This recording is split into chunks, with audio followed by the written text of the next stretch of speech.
Welcome back, everybody. This is Amanda Ridout, health coach, and I'm excited to continue our anti-aging skincare series with my good friend, pharmacist, cosmetic chemist, researcher, and nutritionist, Ben Fuchs. How are you doing, Ben? Thank you. That's a lot of good stuff there. It is. Cosmetic chemist is kind of interesting because when we think of cosmetic chemistry, we think of somebody who's making a skincare product that's going to really help us, but that's not what a cosmetic chemist does. A cosmetic chemist makes the structure. The stuff that goes in it, that's more, almost like an afterthought to a cosmetic chemist. That's more, the therapist really cares about the active stuff. A cosmetic chemist knows how to make the structures. And so you actually get products on the market that are really only structure. They don't have any active ingredient in them. They're just the structure. Do you know what I mean when I say that? Not most of the products, huh? Not most, no. Most of them will at least put window dressing. They'll put something in there. Put something in there. But there's a few that don't even have that. They're just the structure. There's one in particular that I always talk about, I show off in my talks. It's like a best-selling cream lotion in like Walgreens and CVS, and for a while it was considered for a long time actually like a go-to moisturizer for doctors to recommend for dry skin, and it was nothing but vehicle. And I'm not going to tell you what it is. All right. Well, I have a little testimonial. Yes. So last time we spoke, we were talking about hypothyroidism and my dry skin. And yes. You said, well, you're not feeding your skin. And I thought, well, that's true. I wasn't intentionally really... You were just doing the stimulating part, yeah. But you weren't doing the right? And it was very few nutrients that was going on my skin. So I went out and I bought some vitamin A, D3, and mixed E capsules. Very nice. And every Very night nice. I bite into them. Big difference? Well, for the first time, my husband actually said, okay, I am really seeing a difference. And he'll usually be real careful and say, oh, yeah, well, I don't notice these things. Isn't that awesome? Yeah. Isn't that awesome? Did you think I was kidding? No, I knew you knew your stuff. It's because I've seen it. Yeah. I've seen what happens. Mm-hmm. When I started doing this, I don't know if I told this story, but I just saw a glow that would appear in people's faces when they did these kinds of things. And I saw it. I was actually making products for them, and so they come back the next month, to get their product. So I saw the progress, and I didn't need to hear. I didn't need to read any studies. I didn't need to do anything. I saw with my own eyes the glow that would appear in people's skin once they started to apply these strategies. Not just once, not just twice, consistently across the board. Even if you're sick, even if your skin is not great, or even if there's something unhealthy about you, you'll still have a dramatic improvement in your skin because the skin has an ability to absorb and to utilize certain things topically. And then if you do all the internal stuff, that's just even better. But the skin has an ability to absorb things topically. And as I was saying last time, if you're deficient in nutrients, your body's going to shunt those nutrients to the inner organs away from the skin. So when you put stuff on the skin that the skin can utilize and you're in a nutrient deficient state, which is really a lot of people, the skin sucks it up like a dry sponge sucks up water, and you get really, really, really quick results and dramatic results. And you know what else, Amanda? If you keep doing it, you'll have that kind of skin for the rest of your life if you keep doing it. I'm really looking forward to that. If you keep doing it. Now, here's the thing.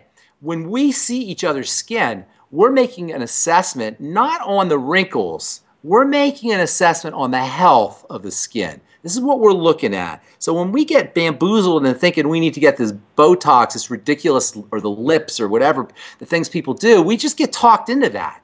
That's not really what other people are looking at when they want to see if we're an attractive person. Yeah. Because really they're looking for the health of the skin, the health of the tissue. If you have like a fine line or two or something and you have Botox to get rid of that, that's one thing. But if you're really unhealthy and you got a lot of wrinkles and your skin don't look good, Botox, it doesn't do it. It looks bad. You can always tell. You can always tell. Yeah. Because you got a sick person who's trying to do Botox. Yeah. So we really want to focus on the tissue. This is what we don't understand. There's the fibers and then there's the tissue. Yeah. Do you know what I'm saying? There's the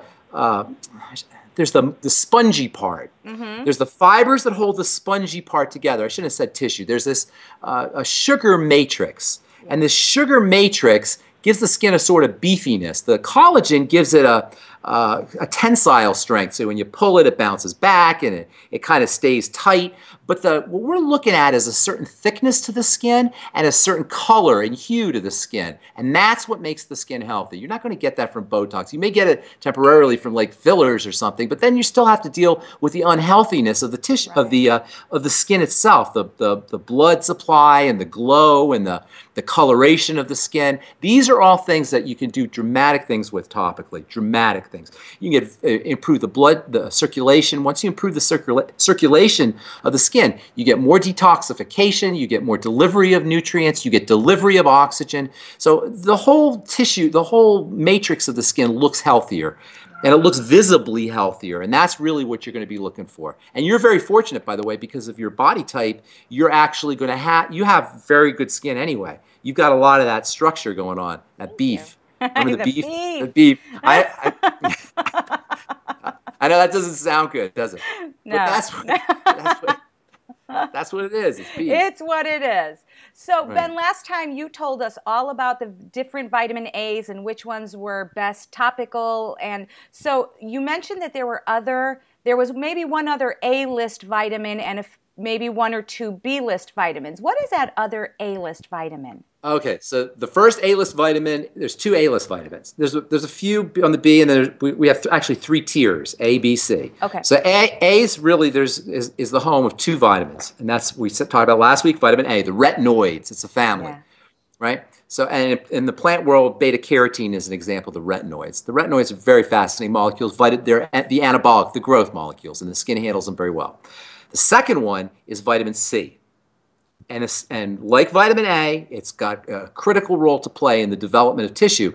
Vitamin C is, in chemistry, we call it the rate-limiting step. So even if you have everything there present to make collagen, it's the rate-limiting step in making collagen.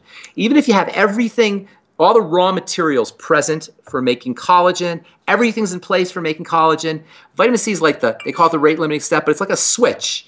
It's like an active switch. Without that switch, nothing happens. Oh, wow. So the disease, everybody knows, what a vitamin C deficiency disease is. It's called what? Scurvy.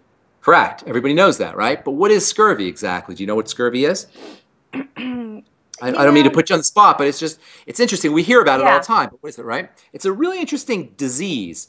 Number one, it's interesting because it's so hideous. Scurvy, we don't have it anymore, but when it happened, and it happened quite commonly up until the 17th century or so, it was just this awful, awful disease. Nobody knew what caused it. Scurvy is when your body dissolves. All the blood vessels explode inside your body, and all wow. Yeah, you hemorrhage to death is how you die. Yeah, you just kind of dissolve. And that's because the stuff that holds you together, that holds our whole body together, that forms it's called connective tissue because it connects things. The stuff is largely this substance called collagen, which you've heard of, no doubt, right? Right? We think of collagen, we just think of the skin stuff, but collagen holds our whole body in place.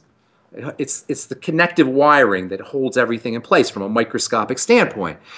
And collagen synthesis is a key marker of health.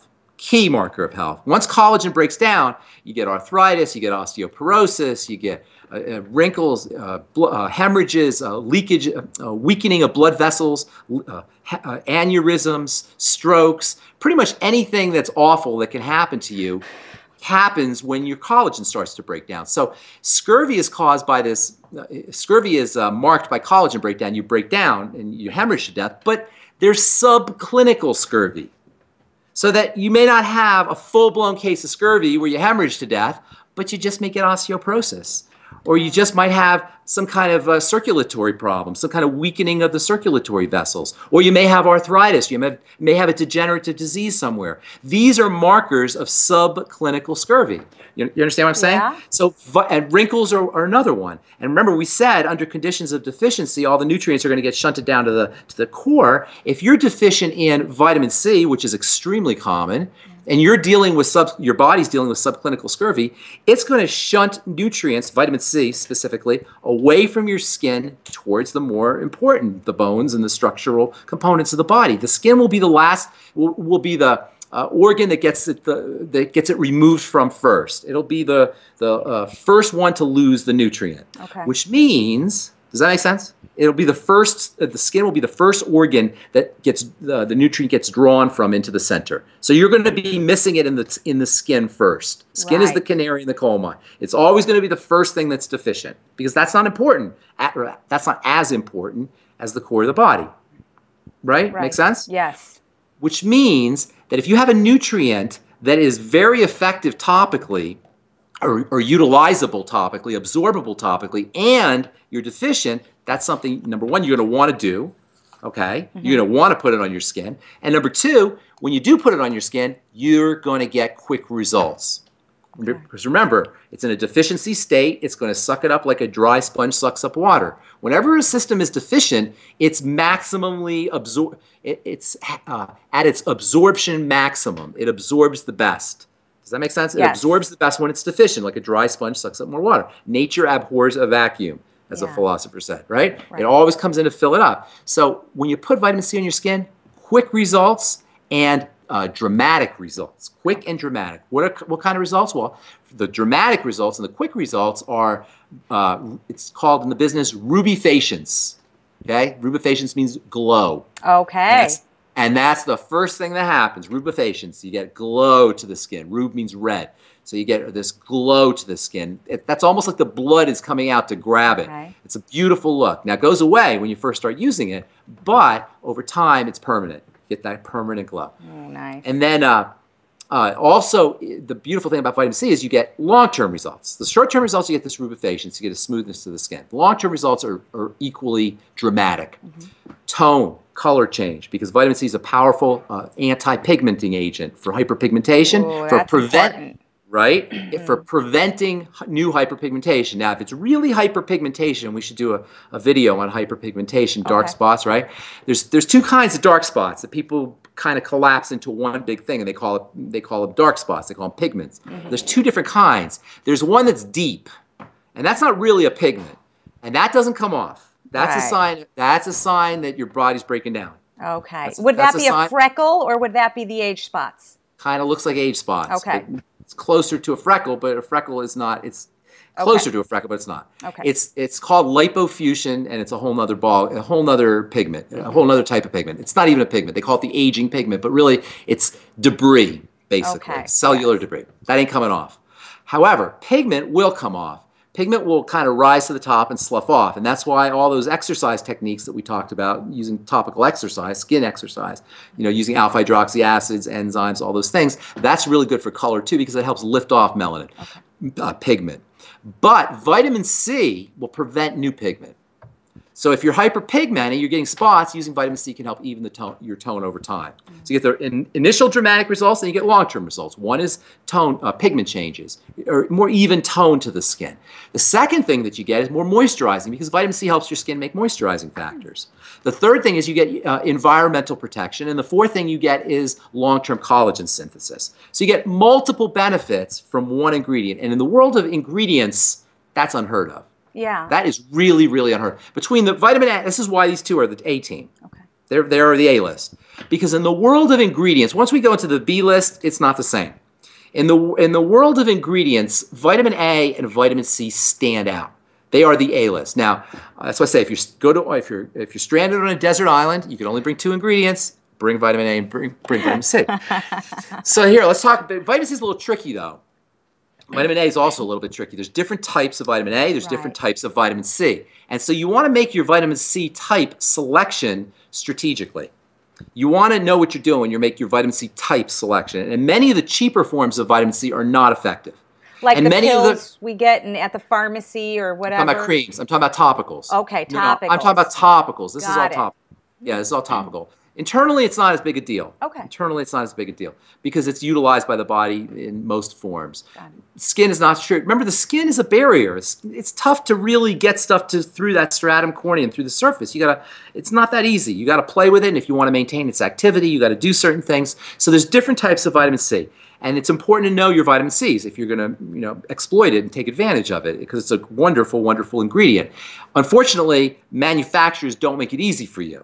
it's not in their interest to have you too educated, maybe a little educated, but not too educated. And there's a lot of really scam and sham products out there that are supposedly have vitamin C. Our next episode, we'll talk about the different kinds of vitamin C for our skin.